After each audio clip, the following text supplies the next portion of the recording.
Donald Trump is in danger by announcing to encourage Russia to attack NATO member countries. The former president is under fire not only from NATO member countries but also in his own country.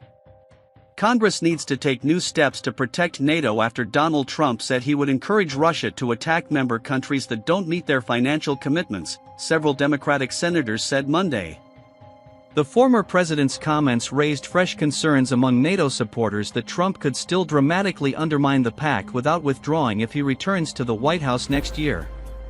And allies who have reassured themselves that Trump can't do anything radical if re-elected need to be on watch.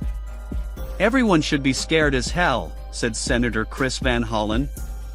Anybody who cares about American leadership, anyone who cares about protecting democracy, anybody who wants to take on authoritarians around the world should be scared to death by the fact that Donald Trump is telling us that if he was re-elected president, he would throw our NATO allies to Vladimir Putin.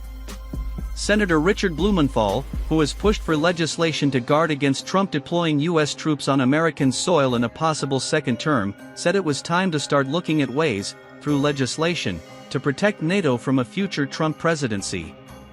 I am petrified by the prospect that Donald Trump could reduce appropriations or otherwise, in effect if not word, withdraw American support from NATO.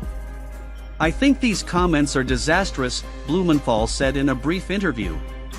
There are potentially other measures we can take, and we should begin exploring them immediately while we still have the unity of support for NATO. Senate Armed Services Committee Chair Jack Reed said, "What we have prevented with the language, which I think is important, is a total withdrawal, a formal withdrawal from NATO, so we'd still be in NATO, but the president would have so many different levers, our participation could be diminished significantly."